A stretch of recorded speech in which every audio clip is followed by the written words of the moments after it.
This is the VOA Special English Health Report. A few months ago, government researchers released the latest American Time Use Survey.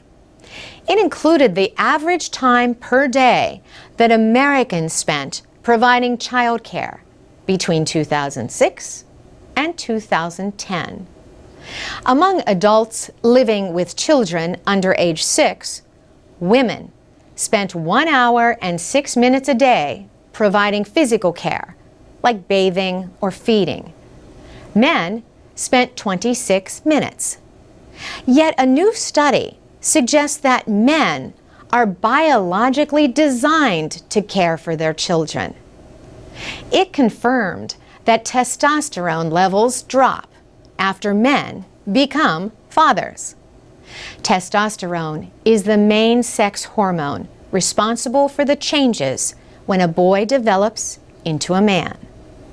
Women also produce testosterone, but in much lower amounts. Earlier studies showed that fathers have lower levels of testosterone than childless men. Christopher Kuzawa at Northwestern University in Evanston, Illinois, says there are at least two possible explanations. Is it that fatherhood reduces your testosterone? Or do men with low testosterone to begin with, are they more likely to become fathers? And so what we did is we followed men through time and measured their hormones before and after they became fathers. The researchers used findings from a long-term study of men in the Philippines. Their testosterone levels were measured in 2005 and 2009. Some of the men were childless. Others became fathers during that time. And those were the men where the researchers saw the largest decline in testosterone. The study found that levels dropped by about half immediately after the birth of a child, then rose some. Men who were active in childcare produced less than those who were not active. Testosterone may drop in fathers to get them to pay more attention to parenting than to reproducing. But Professor Kuzawa says there are other good reasons as well.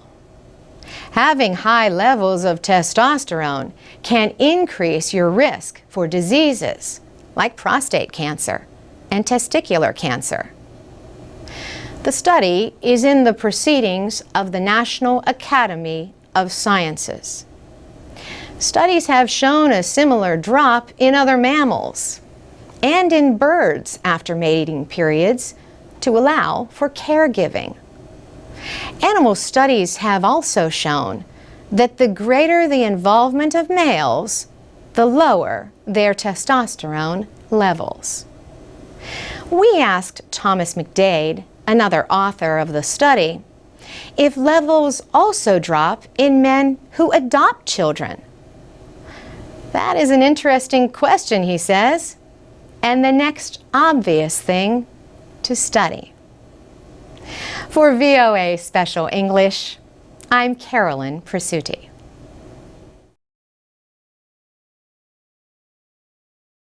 This is the VOA Special English Technology Report.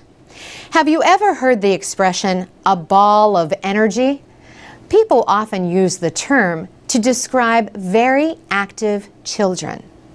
But today, we tell about an invention called the socket that is a real ball of energy.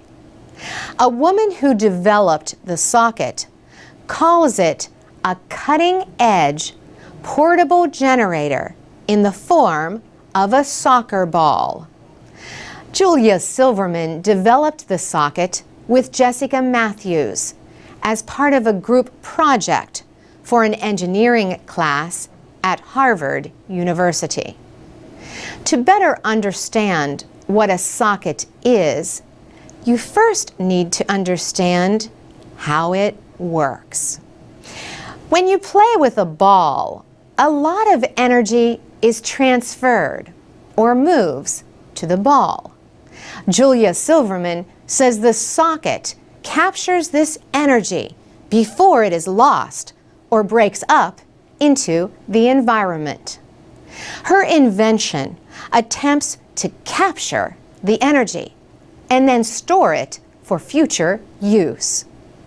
The socket collects and stores this energy with every kick, hit, or throw of the ball. Julia Silverman says users can connect small electrical devices, like a light, directly into the ball. For every 15 minutes of gameplay, the socket can provide enough electricity to power an LED lamp for up to 3 hours. The ball can store up to 24 hours worth of power. The International Energy Association reported last year that nearly 1.5 billion people do not have access to electricity. Most of them live in India, other Asian nations, and in Africa, south of the Sahara. Julia Silverman and Jessica Matthews both had experience in developing countries before they began the project. They knew that power shortages are a serious problem in many areas. Julia Silverman says there is an energy crisis in the world.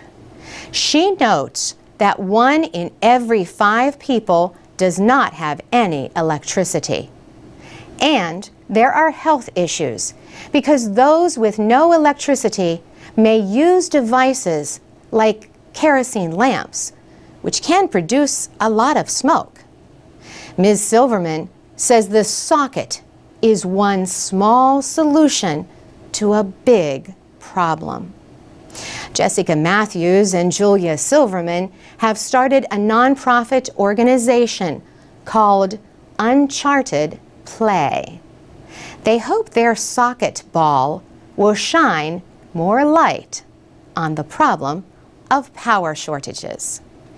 It offers people a chance to put their energy into the world's most popular sport and get some energy in return. And that's the VOA Special English Technology Report.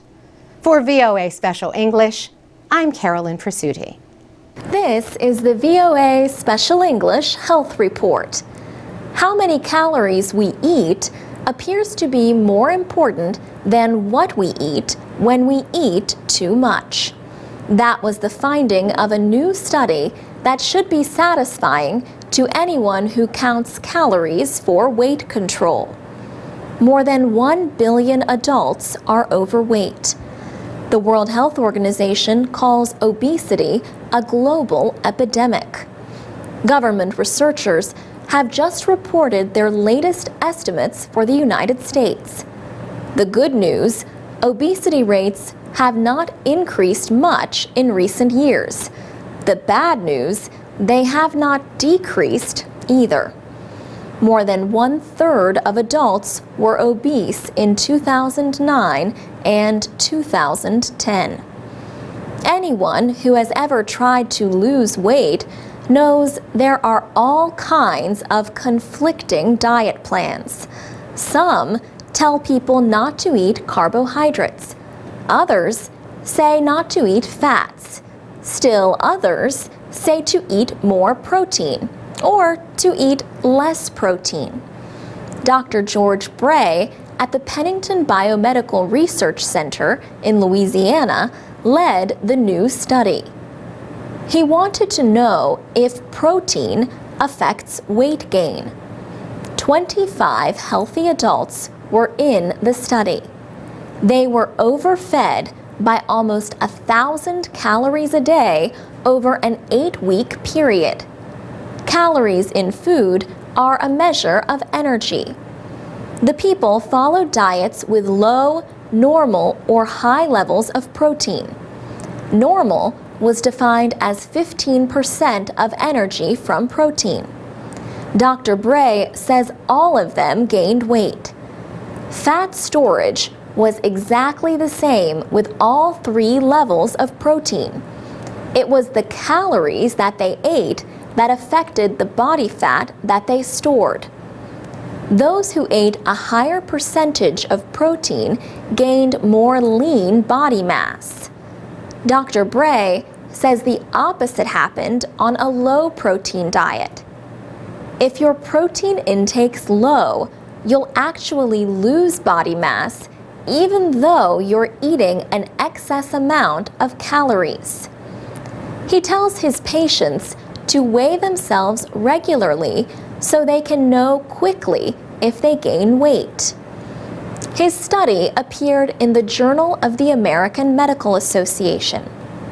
Dr. Dariush Mozaffarian at the Harvard School of Public Health studies the relationship between diet and conditions like heart disease and diabetes. He says, we don't need to go down a list of avoid this, avoid that, become, food police. It's really actually mostly foods that should be increased. It's fruits, vegetables, whole grains, fish, vegetable oils, and nuts. He says increasing these 6 foods by about 1 serving each day would reduce obesity and help slow the epidemic of obesity-related diseases. For VOA Special English, I'm Alex Villarreal.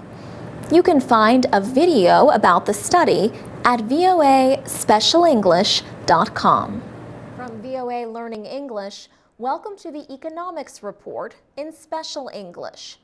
China has been struggling to deal with record levels of smog over Beijing. Recently, officials in several Chinese cities announced plans to trade carbon credits as a way to reduce air pollution. For many years, China considered economic growth more important than the environment. The nation remains hungry for energy, but it has also become the world's biggest producer of carbon gases. Beijing's smoggy days have made international news. Small particles in the air reduce visibility and threaten public health. Smog has been a concern in the city for years, but a sharp rise in pollution levels in January led to sharp criticism from many Chinese. Pollution from coal-burning power centers and factories is a big part of the problem. Now, officials hope to control industrial air pollution by creating systems to trade carbon credits. The trading systems or platforms would enable companies to receive credits for lowering greenhouse gas emissions. The credits can then be traded. The goal of these market-based platforms is to get businesses to invest in clean technology. Markets for carbon credits are expected to open this year in 7 cities, including Beijing, Shanghai, and Tianjin. Officials say the government has decided to start with pilot programs because carbon trading is something new. China wants to launch a national carbon trading program by 2016.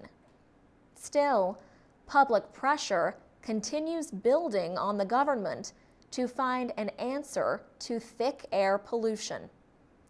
Wu Changhua is with the Climate Group.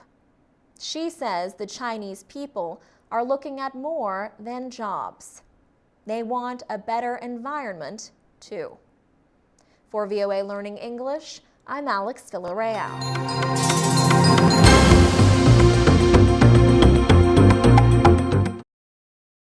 This is the VOA Special English Education Report. Many new college graduates in the United States have trouble finding a job in the weak economy. But not graduates from the California Maritime Academy. The Academy is the only school of its kind on the West Coast. Students attend classes on the university campus in Northern California.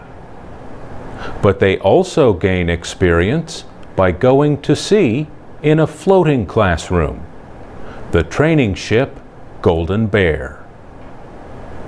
288 cadets recently sailed on a 2-month international training cruise. The ship travels south to the Panama Canal. Along the way, it visits countries in Central America and the Caribbean.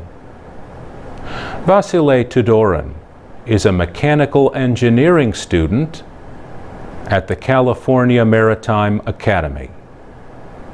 He spends much of his time working deep in the heart of the ship. He says he is not worried about finding a job. Robert Jackson is one of his teachers.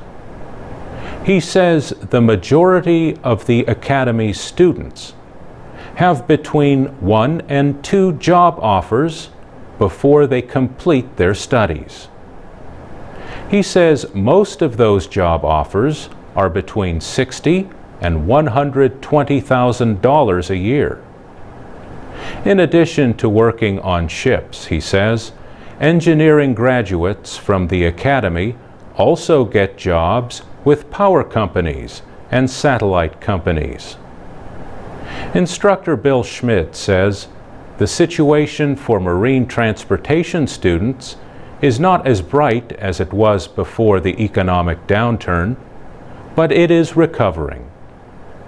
He says most Academy graduates are employed in the industry if they want to be. He also says the coursework is demanding because ship's officers are almost like doctors or airplane pilots. He says people working in the shipping industry have to make the right decision all the time. He says a success rate of 70% is unacceptable. The California Maritime Academy has a 94% job placement rate. Still, only about 900 students are currently studying there. Cadet Andrew DeTucci says the Academy is different from a traditional college. It is a paramilitary school, and the students must wear uniforms. Andrew DeTucci is majoring in marine transportation. He says when he was growing up, he was always told it takes a special person to want to go to sea for a living. In his words, my favorite thing about it is waking up every morning and seeing nothing but the ocean on all sides of you. I get a thrill out of that. For VOA Special English, I'm Mario Ritter.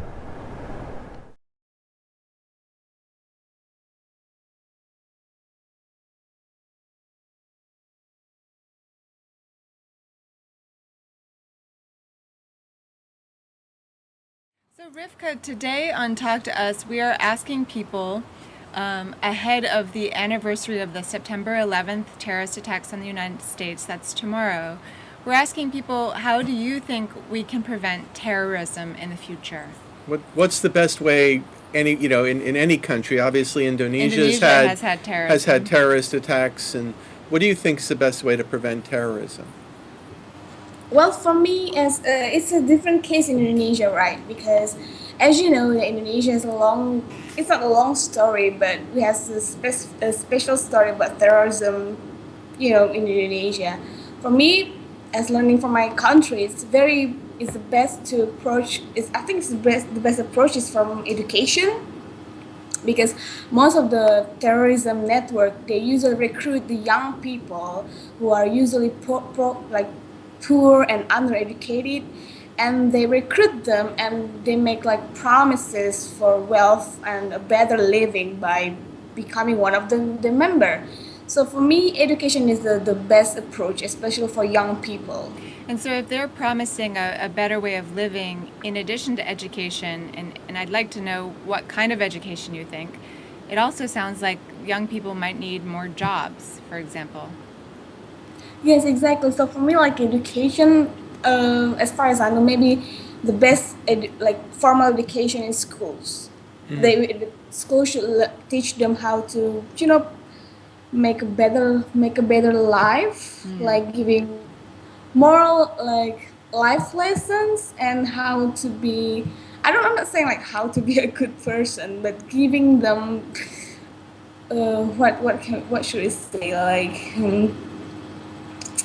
something that can carry in their life, something that they can hold on to, something without to live without being, to involve in any extreme actions. I believe that terrorism started as a revenge, as there were military operation over there and a number of other issues, and I feel sorry for them because I feel I am involved in such kind of issues, as I'm one of the Pakistani who is supporting army, and army is there fighting against militants.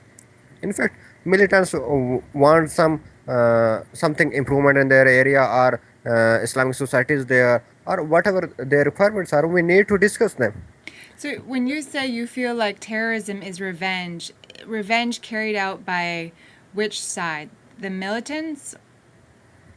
Or Yeah, I believe that by the militants.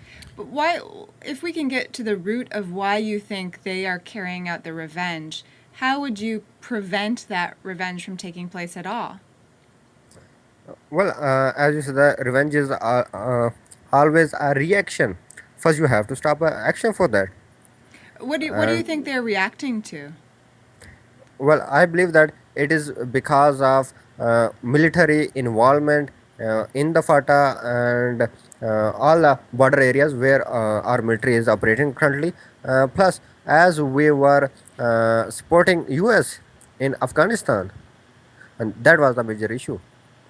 And so if you were to look back on how the events have unfolded after the U.S. invaded Afghanistan, and then militants started using Pakistan as a base to attack Afghanistan, and then the Pakistani army started fighting against the militants, Yeah. what would you suggest as an alternative to the current conflict that's happening in your country, on both We the military side and the militant side?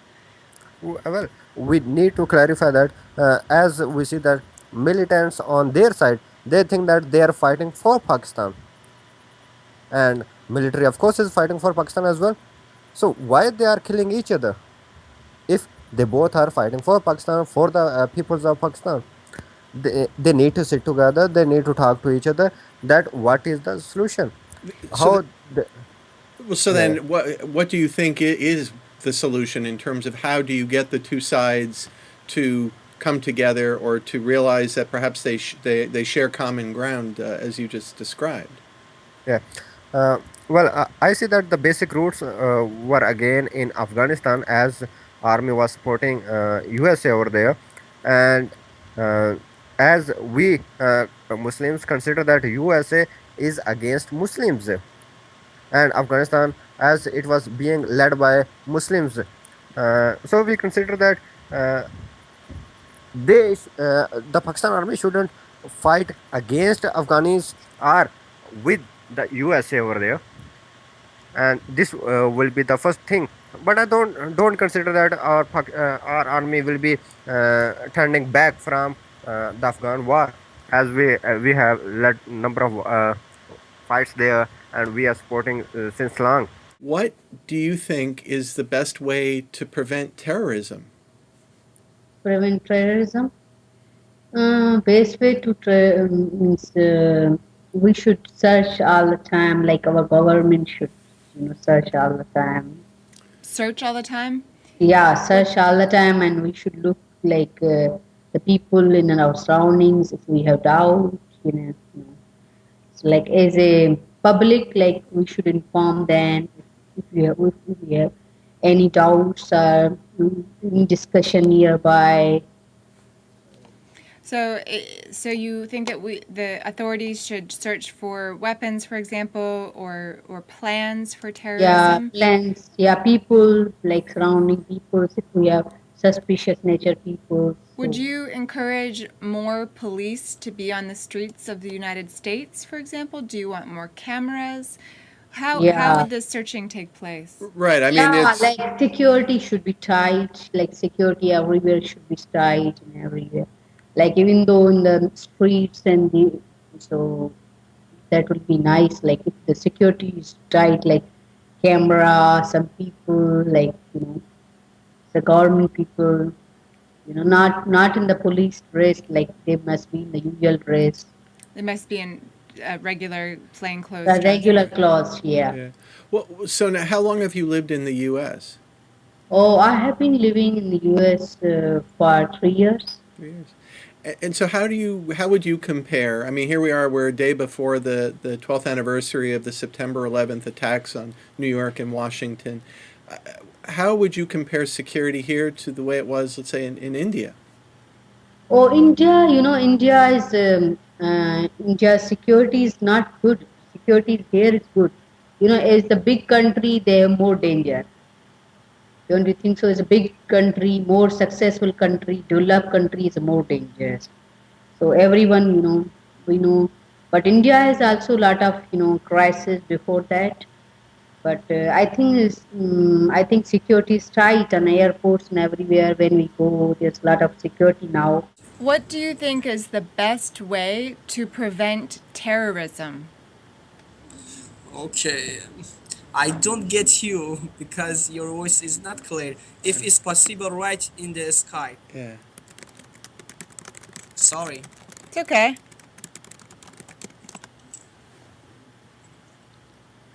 We just wrote. There you go. What is the best way to prevent terrorism? Oh my God, no. We are sure that we are not terrorists because the world like America, okay, told Iran is terrorist, but Iran is not terrorist. I think that when you want to prevent terrorists, you need to inform the people about this phenomenon, and also you need to inform them about the reality of our. You need to inform the people about the reality of what? Reality of religions, especially, Religions? and about why the people religious.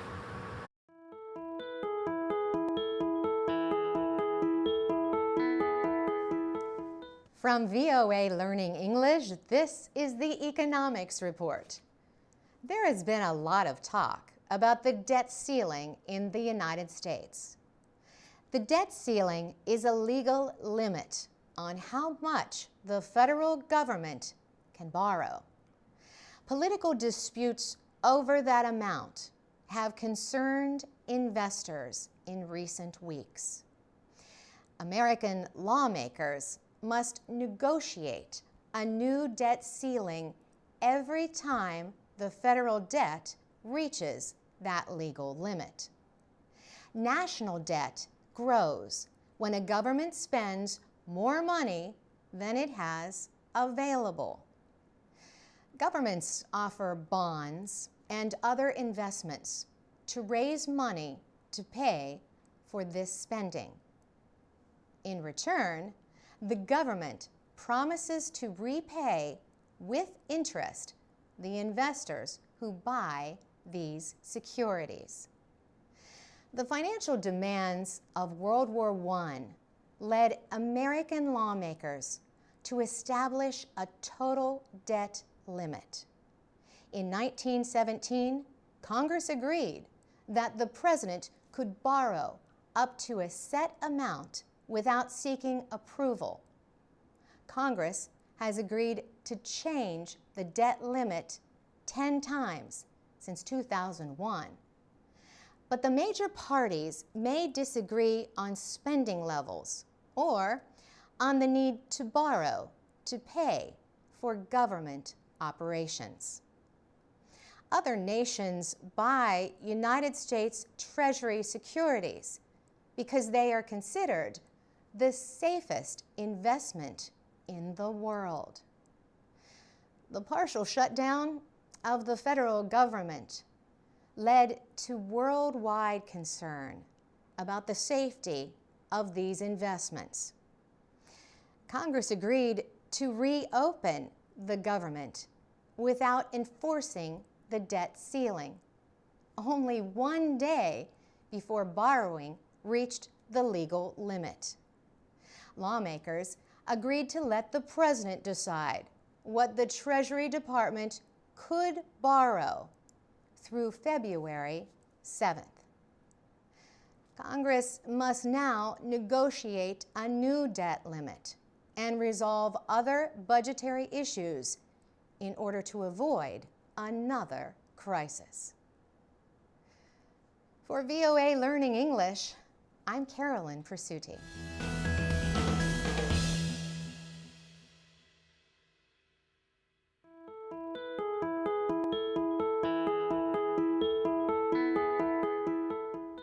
From VOA Learning English, this is the Education Report.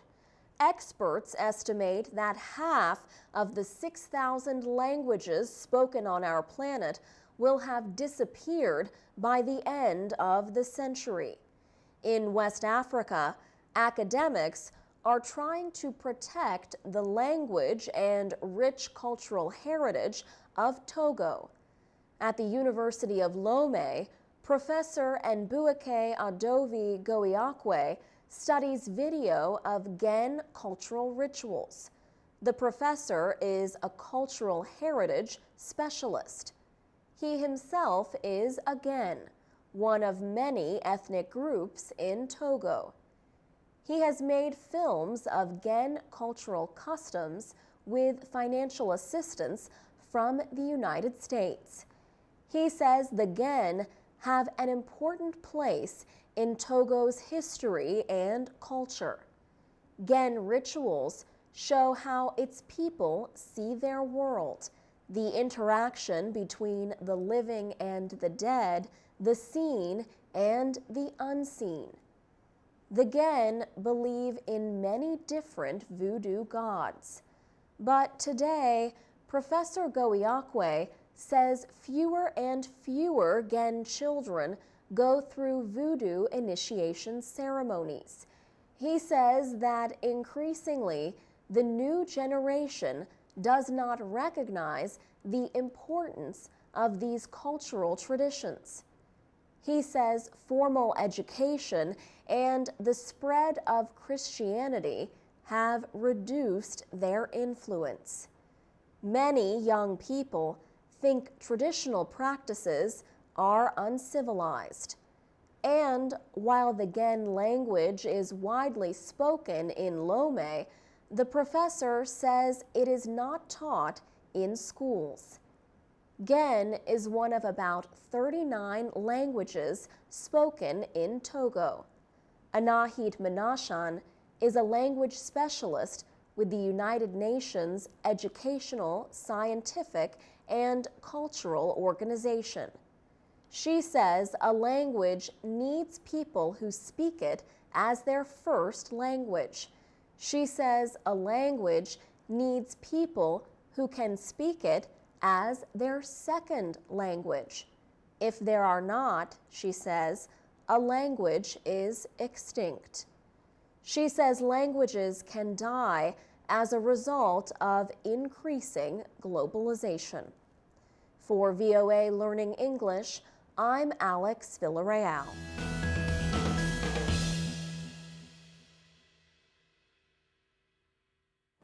This is the VOA Special English Education Report.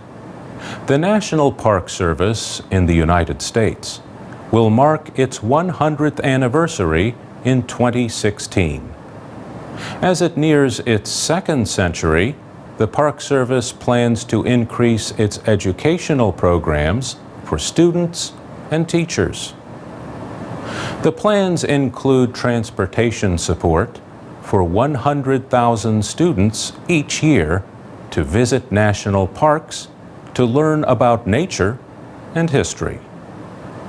For example, Yellowstone is believed to have been the world's first national park when it was established in 1872.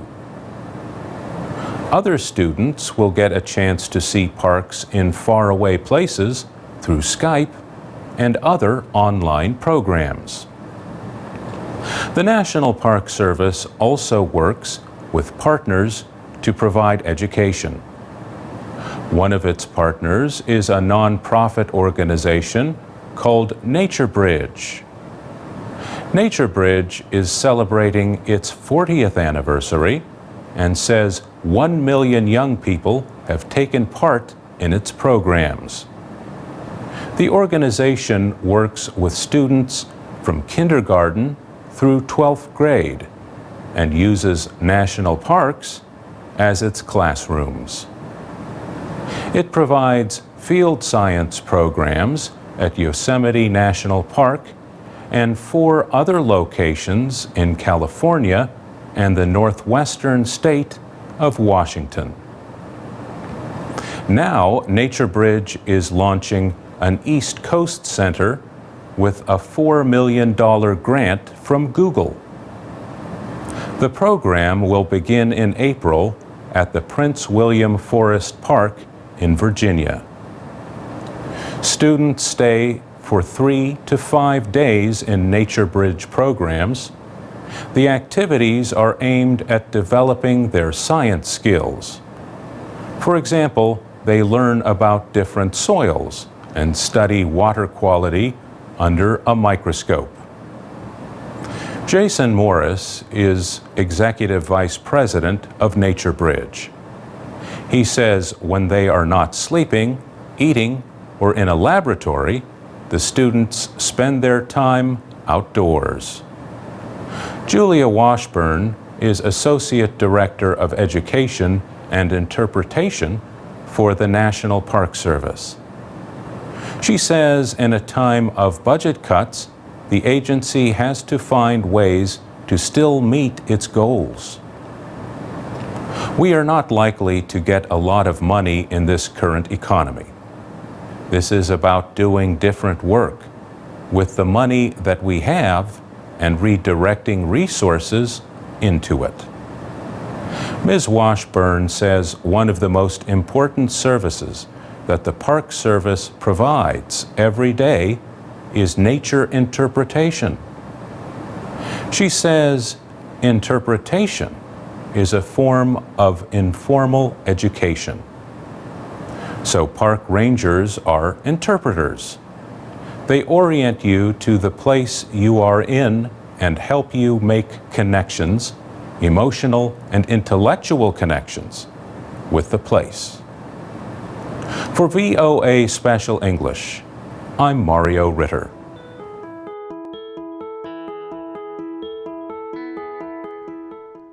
From VOA Learning English, this is the Economics Report. A new report says China's demand for food imports will sharply rise in the next 10 years. The United Nations Food and Agriculture Organization and the Organization for Economic Cooperation and Development made the prediction. They say China will increase its imports of grains, oilseeds, and meat. Angel Gurria is Secretary General of the OECD. He says China's need for food is growing at a time when world food production is decreasing. Imports to China are expected to grow at a yearly rate of 3% to 1.7 million tons by the year 2022. China's imports of crops used to feed animals, called coarse grains, are expected to double by 2022, and imports of oilseeds are predicted to rise 41%. Angel Gurria says China's economic growth is fueling its hunger for imports. He says the country already has a big effect on world food markets. José Graziano da Silva is the head of the Food and Agriculture Organization. He says reducing the large amount of food that is now wasted would help meet the growing demand for food. The rise in the Chinese demand for food is expected to cause grain and other commodity prices to rise. Businesses are taking new steps because of China's influence on world food trade. Last month, the Chinese meat processing company Shuanghui announced a $7 billion offer for the American pork company Smithfield Foods. China is already the world's biggest importer of milk and soybeans. It is expected to become the world's biggest consumer of pork, passing the European Union within 10 years. The FAO and OECD say that will cause international pork prices to rise. For VOA Learning English, I'm Alex Villarreal.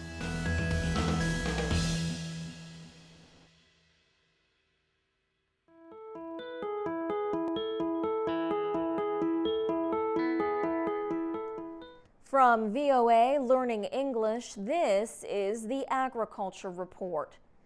The United Nations Environment Program says 200 million Africans go to sleep hungry. That number represents 23% of the population on the continent. A new UN study shows that 8 out of 10 countries facing the worst food shortages are in Africa. Recently, African experts, farmers, and others gathered in Kenya for 2 days of discussion. They debated ways to feed the growing human population in Africa and deal with rising temperatures on Earth's surface. The UN's climate change coordinator for Africa, Richard Muneng, was one of the speakers. He noted a need to increase food production to feed the population.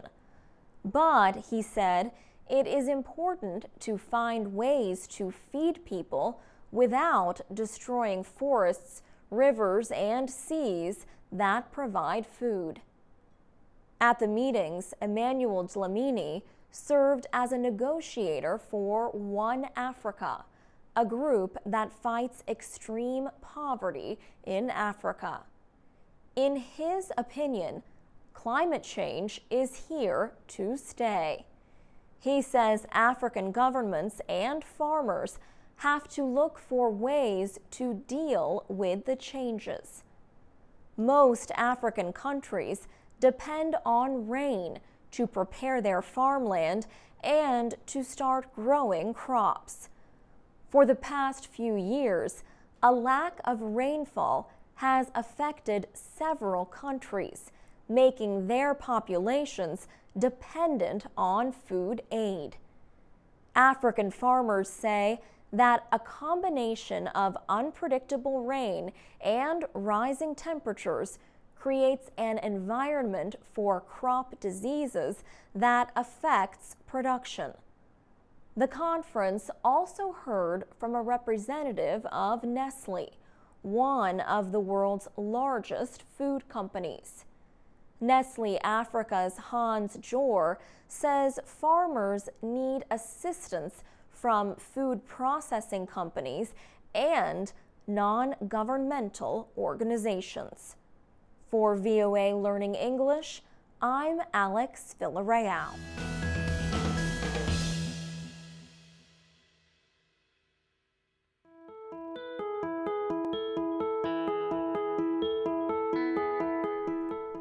From VOA Learning English, this is the Health Report. Japan and Germany have the world's oldest populations, but neither country has enough trained healthcare workers to meet the needs of older adults. Now they are turning to Vietnam for help. This month, 100 young Vietnamese are going to Germany as part of a project to train what are called geriatric nurses to work in the European country. The trainees recently completed a 6-month language and culture class in Hanoi. They will spend the next 2 years in an occupational training program. If the trainees pass the final exam, they will be able to work in Germany as geriatric nurses for another 3 years. Germany is facing a crisis as low birth rates combine with a growing population of citizens who are living longer. About 20% of the population is over age 65, and that percentage is expected to continue rising. This is a problem that Japan also faces.